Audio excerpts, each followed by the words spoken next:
Karena maksudnya untuk meningkat waktu juga efektivitas terhadap demo pasien. Jadi tujuannya sebenarnya dari live demo ini, live video ini adalah bagaimana kita mengambil gambar atau menghitung atau melakukan biometri dan misalnya Doppler ya. Ada beberapa kasus di sini saya sampaikan 3 kasus atau 4 kasus ya. Baik, yang pertama ya, ini adalah kasus di semester 1. Kita mulai dengan cara yang mudah, yaitu ini kita isi dulu. Ini kan nama udah jelas, itu harus dihilangin. Nah yang penting kita isi kan tadi janjiannya gitu ya. Ini salah satu ini harus diisi.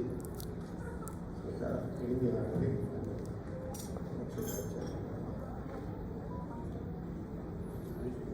Bukan. Dan isi. Ya, kalau kita lihat dari height terakhir, ini harus dikonfirm dan normal, sudah sesuai dengan syarat dan ketentuan height yang bisa diperhitungkan belum. Nanti keluar ini EDD di sini, di sini apa namanya, usia kehamilan atau berdasarkan height. Jadi selalu tulisannya gini nih, berdasarkan height. Ya.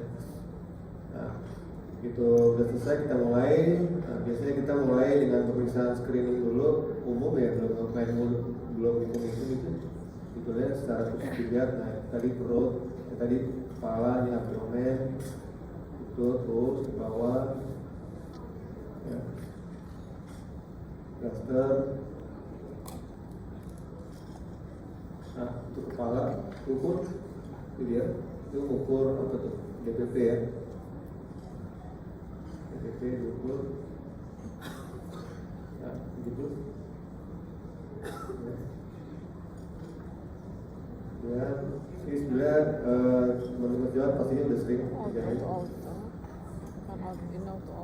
Hanya mengulang saja caranya itu pakai tracing untuk ukur HC. Itu kita lihat OFD-nya langsung keluar sini, ya. Itu tadi ukur kepala ya, sekarang ukur abdomen. Nah ini kita lihat sebenarnya ada sedikit lengkungan di sini. Kita abaikan saja, yang paling penting ujung ini sama ujung ini sama ujung sebelah sini. Itu sudah sampai tracing. Nanti tracingnya yang ini kita abaikan. Kita anggap dia sebetulnya karena ini ada apa sih, pahanya kali ya. Pokoknya ada benda bagian dari tubuhnya yang membuat perutnya seperti tidak melingkar gitu. Ya. Tapi cukup yang ujung-ujung ini saja. Seperti itu. Nah, langsung keluar AC-nya ini. Ya, ini seperti itu. Nah ini memang saya sering melakukan 2 model seperti ini. Tujuannya apa? Membandingkan antara abdomen dengan AC ini. Jadi tampilannya dibikin double gitu ya. Sama sih, kita ukur aja. Itu cuma ini lebih bagus, lebih bisa ada pembandingnya gitu sekaligus. Nanti kalau misalnya ada perut yang terlalu kecil dibanding ini langsung kelihatan gitu. Seperti itu ya. Nah itu udah selesai. Nah udah ya.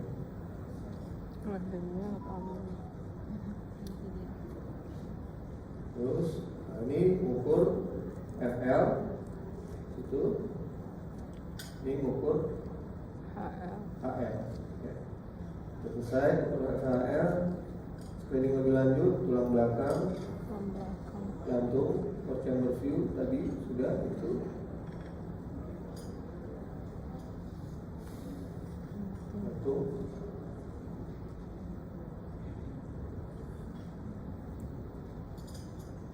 Menggunakan Doppler untuk memastikan ada di post chamber view-nya, ada biasanya di sini sekat ini ada celahnya.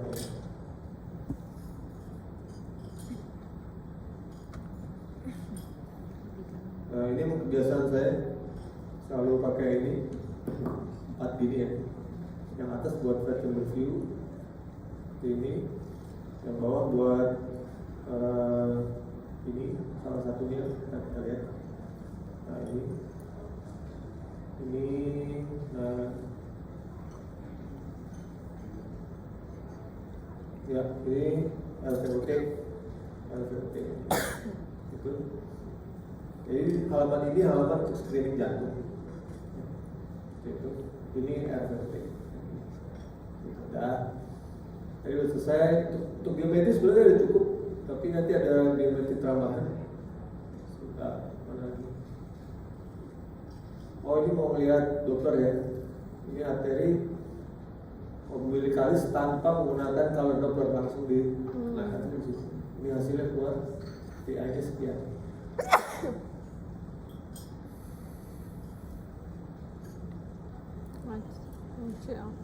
Ini arteri cerebellia yang ini, itu dia. Kamu kelihatan? Dia. Kalau dia agak susah kalau nggak pakai color Doppler, walaupun bisa sih. Nanti ada dia yang nggak pakai color Doppler. Nah ini keluar hasilnya ini TI-nya sekian. Gitu. Oke. Kemudian ini arteri uterina yang sebelah sini ya, kiri. Maksudnya kiri ibu. Ya itu dia. Terus dia lebih lambat. Kita ukur.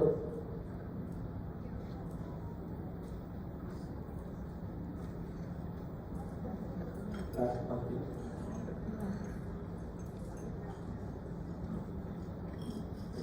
Jalan terus. Ini sama. Nah, ini yang tadi yang kiri, yang kanan. Tentu saja dalam kondisi aslinya nggak secepat ini ya. Butuh waktu lama. Ya lama banget enggak lah kalau udah biasa ya. Nah ini yang kanan. Jadi udah tuh arteri-arteri yang biasa dikeluarin, makanya ini kalau merah artinya nggak dinilai, yang dinilai yang kuning ini, yang merah nggak dinilai. Ini SDP-nya. Nah masukin deh, ini apa nih? Berat badan, ya, persentil berapa tadi? Oh, balik dulu. Berbasis kompetensi. 6 menit. Persentil 9, cil bayinya. Mulai di berat badan, DBP, AC, AC 1,11. Jadi bayinya agak kecil. Ya. Kita lihat. Itu dia. Grafik-grafiknya langsung. Begitu. Oke.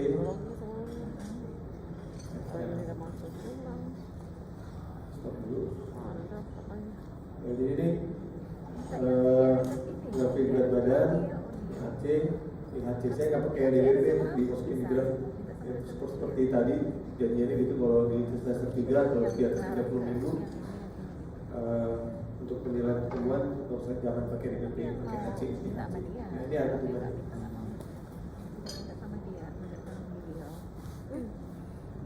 Kalau ada pasien itu mana mau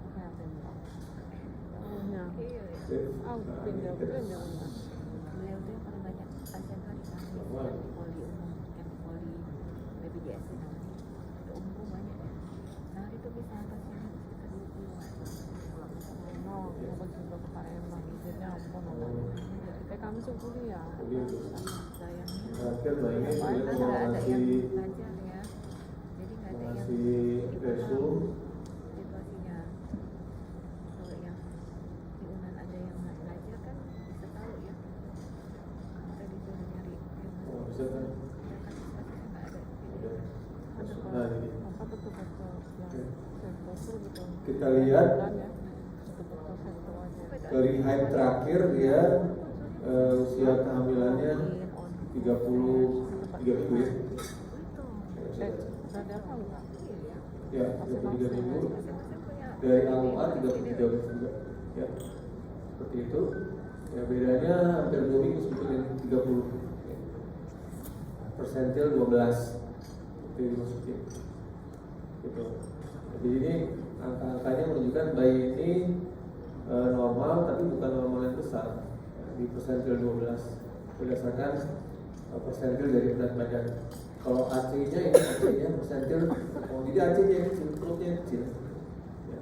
Jadi kita masukin ke dalam PJT atau tidak? Sebenarnya kalau menggunakan definisinya DLG, kalau AC di bawah 3% masuk dalam kriteria dari PJT.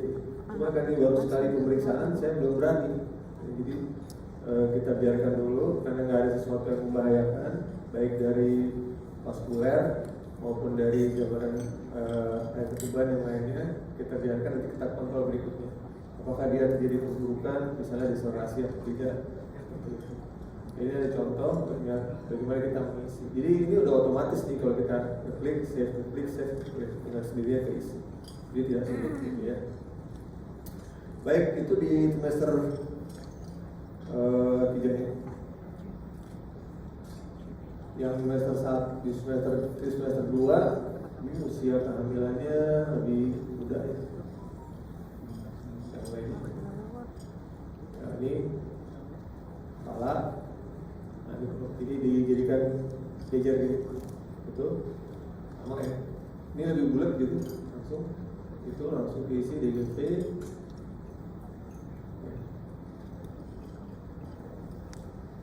Itu OFD saya ukur, walaupun kalau pakai ini, kalau langsung diukur ini salah satu langsung keluar HC-nya gitu ya.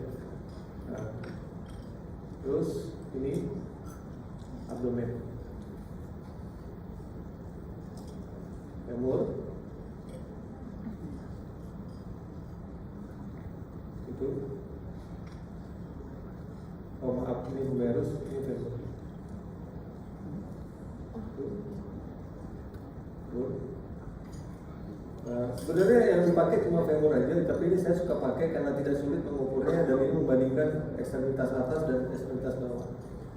Ini dulu intercerebellum atau transcerebellum diameter. Ini BOD, biocular outer. Ini yang sebelah sini artinya ini tibia, ini fibula.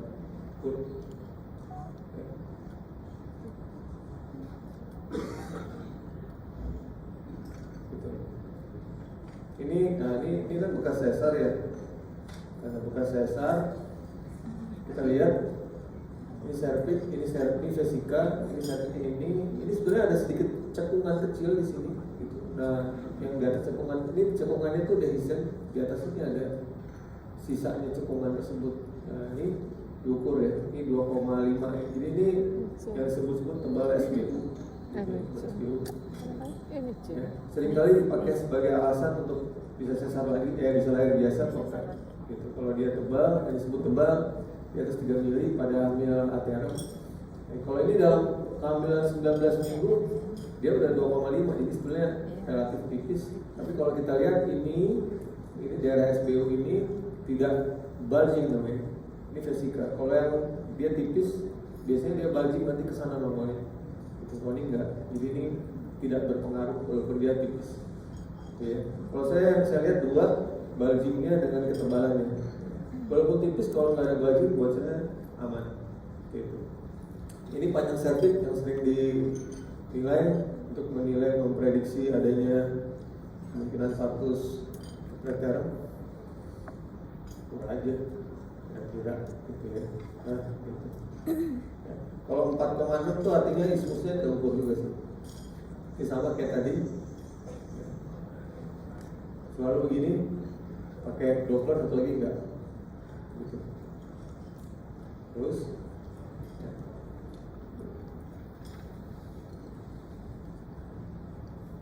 Nah ini mengukur apa namanya cardiac circumference, CC, ya. CC. Ini arteri uterina kanan, maaf kiri, itu hasilnya kayak gini, keluar. Ya, 70. Ini kalau 70 bpm ya jelas ini ibunya ya. Tukar ke sebelah sana. Nah ini arteri uterina yang kanan, gitu ya. Kadang-kadang saya tahunya kalau ibunya takikardi dari sini, karena umur itu takikardi ya. Nah, itu kita mesti waspada, jangan tiroidnya bermasalah. Kemudian ini lagi arteri cerebral media. Ini pakai color ya. Keluarin, ada hasilnya. Keluar. Ini pakai otomatis semua, langsung aja keluar ini otomatis. Nah ini yang gaya-gayaan ya, MCI tapi nggak pakai color, nah bisa juga gitu tadi. Gak usah ditiru nih gaya-gaya.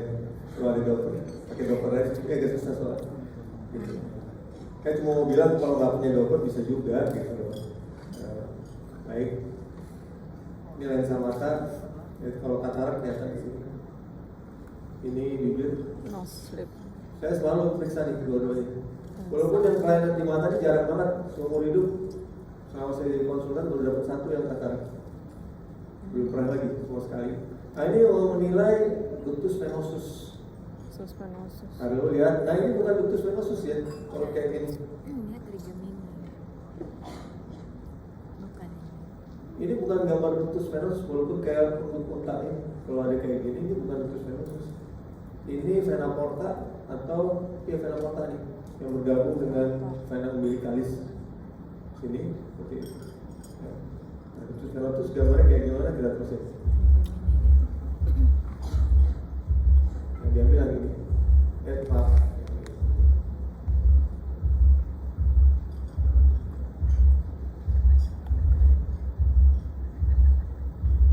Ya, ini bukan, ya ini bukan. Kita coba lagi. Memang agak susah kalau agak gede ya. Kalau bayi besar satu lebih mudah, nanti habisnya ada. Saya lanjutkan. Nah ini dia. Ini gambar ductus venosus kayak gini. Ya. Ini tipikal ya. Ada ini yang S, D, A. Ini gelombang S, gelombang S, D, diastolik, sistolik, diastolik, dan A.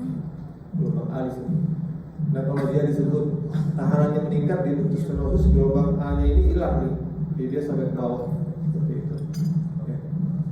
Ini ductus venosus. Dibandingkan dengan vaskuler lain, dia butuh waktu untuk bisa mendapatkan ini ya. Jadi mesti latihan gitu. Ya. Saya sendiri jarang menggunakan pada kasus-kasus tertentu aja. Saya ingin konfirmasi, contohnya pada kasus jika ditemukan NT-nya meningkat, NT-nya tebal, saya mau cari nih dia NT-nya berdiri sendiri tebalnya atau enggak. Salah satunya dengan memeriksa ductus venosus. Habis itu, ya. Baik. Terus, nah ini ya kalau lihat ductus venosus di usia kehamilan muda ya, di semester 1 nih jauh lebih mudah daripada yang tadi.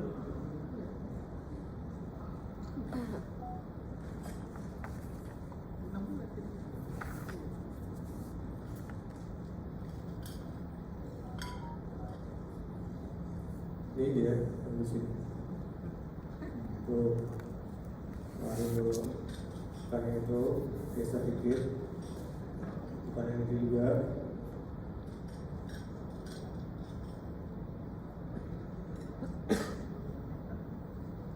Nah, itu dia. Ya, ini venosus, gitu ya.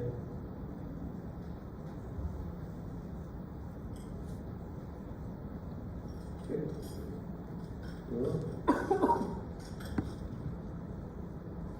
Ini NT yang di sini.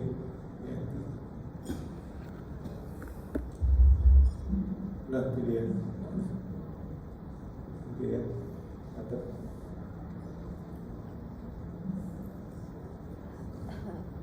itu S, D, A. Ini yang A. Ya. Ini tadi kelihatan sedikit nasal buah. Belakangnya tadi ini venosus.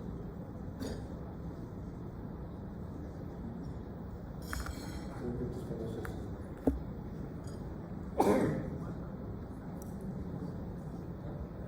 Duduk lagi.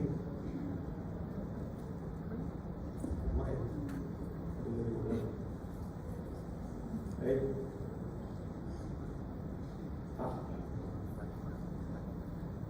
Jadi itu cara mengambil Doppler dari semester 2 dan semester 1, dan yang diantara yang dia itu paling sulit memang ductus venosus. Ya. Karena sulit makanya tidak menjadi standar ya, tidak menjadi standar dilakukan pemeriksaan ya. Gitu. Tapi kalau untuk konsultan feto maternal sebaiknya bisa. Gitu ya. Karena itu salah satu yang kita nilai jika kita dapatkan satu kelainan misalnya, terus kita mau evaluasi sirkulasi intrajanin ya, bukan sih. Jadi baik dari plasenta ke janin. Jadi sirkulasi dia yang membawa oksigen yang tinggi. Seperti itu. Baik, kalau ada pertanyaan boleh. Masih ada berapa kasus lagi, 2 kasus. Kalau tadi kan kita tahu usia kehamilannya ya. Nah, kebetulan ini ada kasus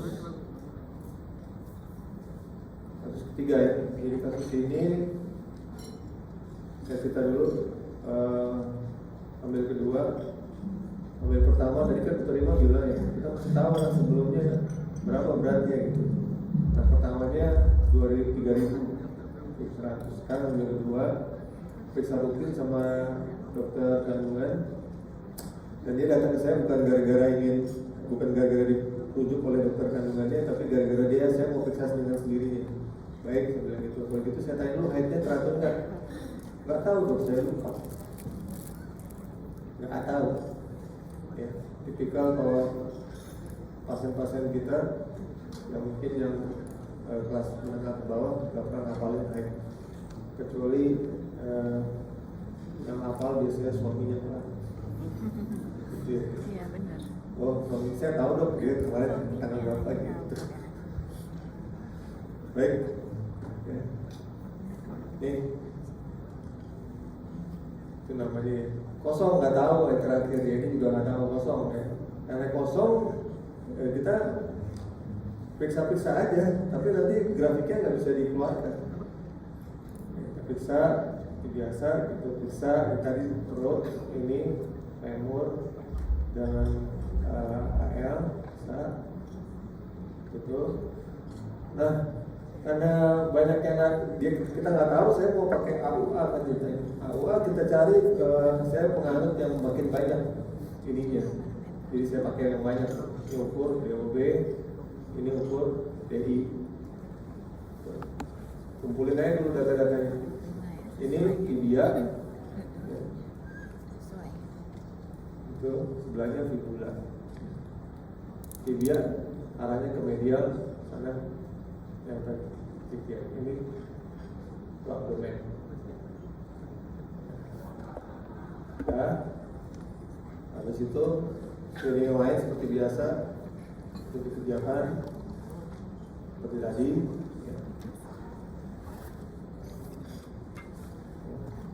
Organ-organnya seperti apa? Ini jelas tubuhnya baik. Ini tesol, ini LVOT, ini four chamber. Ini kalau setting saya mengirit kertas seperti ini, pasti sudah menunjukkan jantung baik. Spine juga. Nah ini apa nih? Arteri umbilikalis. Umbilikalis PI-nya 1,36. Kemudian ini arteri media.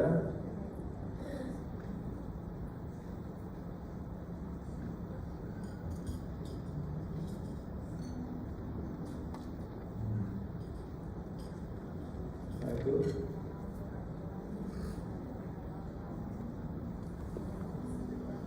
Nah, ini gate-nya harus disesuaikan ya, nggak boleh terlalu lebar. Gate-nya ini harus terlalu lebar, bikin apa namanya cepat ya. Ini keluar di area 1,2. Stop dulu ya.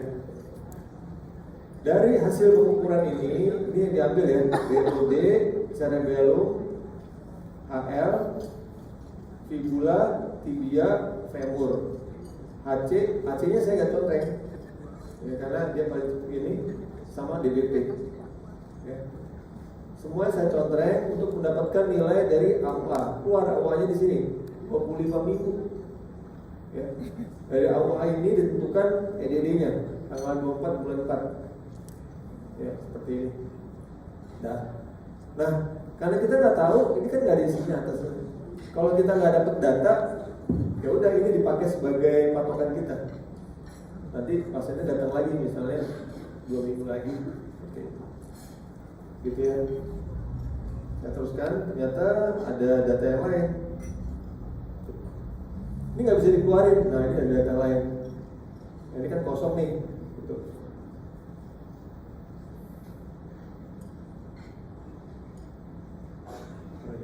Maaf lah. Oh.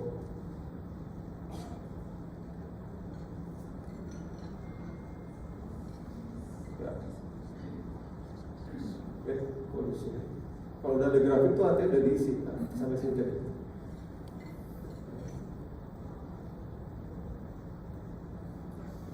Terus apa dulu belum keluar. Nah ini ternyata berikutnya dia datang dengan ini, dengan apa namanya, dengan oh ini ada nih gambar USG yang sebelumnya nih gitu.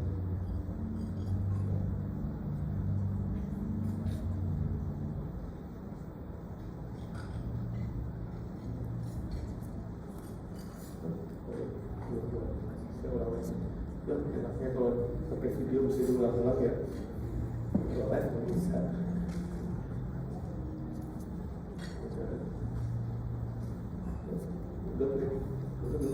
Udah, dulu.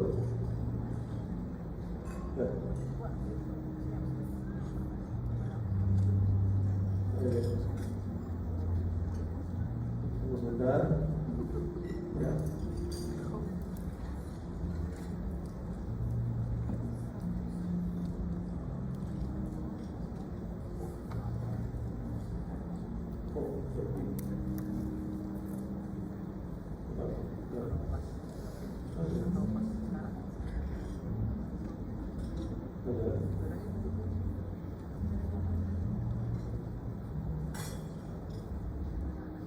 Udah aja.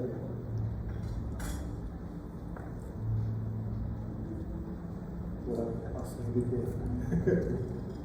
Keluar.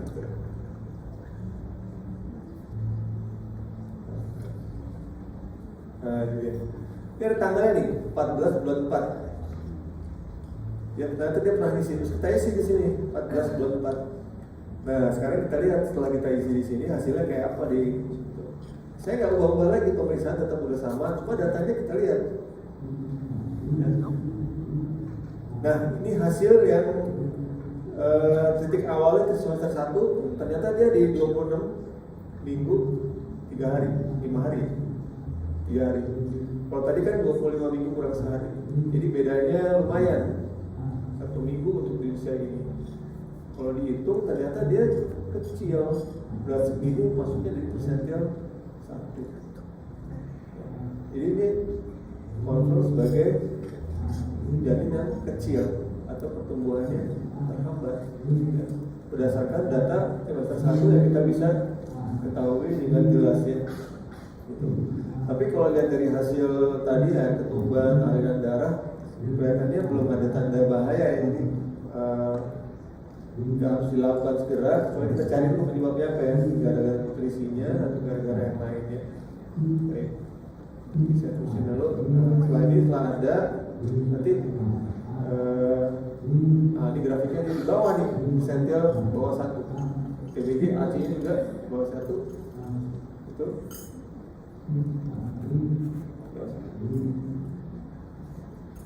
Terus FL, ini FL nya enggak, TBC nya enggak, juga yang kecil di AC dengan TBG AL.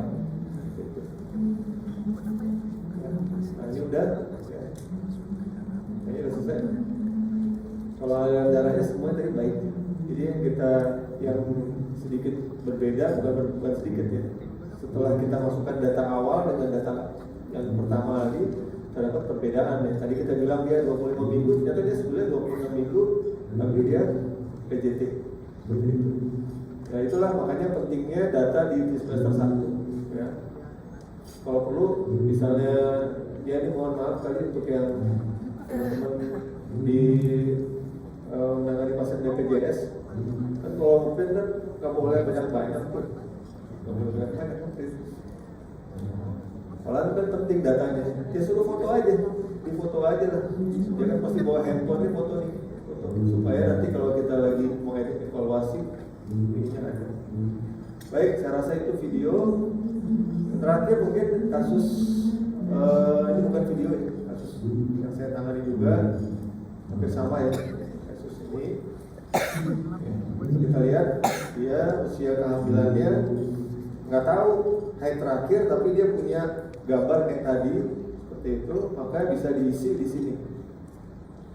DOC-nya, EDD-nya diisi, maka keluarlah gestasional F berdasarkan EDD ini. EDD ini dapatnya dari data trimester 1. Jadi confirm nih, 34 minggu gitu ya, gitu. Oke. Nah, terus kita lihat pengukurannya ternyata jauh banget di bawah ya. Seperti ini TBJ sama HC kan jauh di bawah persentil, di bawah persen 1 persentil 1 seperti itu. Ini kalau mau pakai tadi HCAC jelas jauh di atas ya. Ini kan batasnya ini kalau di semester 3 ini sekitar 1,1 di atas. Harusnya kan dia di tengah sini kalau yang proporsional. Yang jelas ini asimetrik ya. Abdomennya jelas lebih kecil daripada head ya, kepala ya. Jadi dengan data biometris saja dia sudah mengatakan oh ya ini jelas PJT. Terus kita mau lihat gimana sih PJT ini harus dilahirkan lagi apa enggak. Berikutnya ketuban oligohydramnion ya. Ini arteri uterina naik di atas, ini dua-duanya di atas nih. Jadi saat yang satu nggak geritek karena di atas. Jadi ini udah menunjukkan pakai data ini saja ada reduksi berat badan, pertumbuhan janin terhambat, ada oligohydramnion, ada insufisiensi uteroplasenta. Jadi dari sini udah ada. Tapi sudah cukup mengatakan bahwa ini punya masalah dengan telur plasenta. Kemudian saya mau lihat lagi vaskular yang lain. Ini dulu ya. Ini adalah umbilikalis, dia meningkat di atas. Belum terjadi absen yang diastolik, tapi sudah di atas. Mau yang mana? Dia macam mana? Secara media, itu dia harusnya di atas dia turun. Sini di 0,9, ini 1,6. Jadi kalau dibagi ya 0,9 dibagi 1,6 ya di bawah 1. Jadi kesimpulannya sudah terjadi redistribusi. Redistribusi bahasa lainnya Rensberg effect. Gitu ya. Jadi kasus ini kesimpulannya apa? Ya, kesimpulannya ini ambil 34 minggu pertumbuhannya itu terhambat. Sudah jelas et causa insufisiensi uteroplasenta dengan tanda-tanda hipoperfusi. Apa tanda-tanda hipoperfusinya? Oligohydramnion, tadi hipoperfusi gitu ya. Peningkatan arteri cerebri arteri umbilikalis terus dari hipoperfusi. Janin dalam kompensasi dengan tanda redistribusi, itu artinya CPR kurang dari 1. Itu udah kompensasi akhir. Abis ini dia akan mengalami kerusakan. Kerusakannya bisa bervariasi. Yang paling berat dan yang paling tidak menyenangkan cerebral palsy. Yang ringan nggak bisa belajar matematika, jadi gangguan kognitif. Itu menurut saya agak mendingan. Yang berat cerebral palsy atau bahkan nggak bisa mikir, gedenya jadi kebiasaan gitu ya. Jadi apa yang kita mesti kerjakan pada kasus ini Ini pertanyaannya gini kan 34 minggu brain sparring efek EJT. Kita tanya dulu, di dalam aman gak ya? Jelas tidak aman. Jadi yang aman di luar. Di luar ada tempat nggak? Nah, kalau jawabannya ya kita jelas ada. Telepon sini dicu tersedia lahir lah. Atas yang mati ya. Ya, seperti itu. Nah kalau nggak ada, sebetulnya toleransi kadang saya sering ditanya dok, berapa lama dalam kasus seperti ini toleransinya untuk kita lahirkan? Nah itu susah jawabnya. Lebih dari satu. Gitu jawabannya sesegera mungkin. Kalau kita jawab USG kayak gini. Istilahnya di dalam situ udah tidak baik dan kita harus lahirkan. Karena semakin lama di dalam, walaupun cuma beberapa hari atau 1 hari sekalipun akan meningkatkan resiko gangguan dari kognitif, AIE, developasi dan sebagainya. Dan kita nggak bisa tahu kapan itu terjadi. Seperti itu. Saya rasa ini yang terakhir dari saya. Ada pertanyaan boleh? Terima kasih. Assalamualaikum warahmatullahi wabarakatuh. Ini bukan bentuk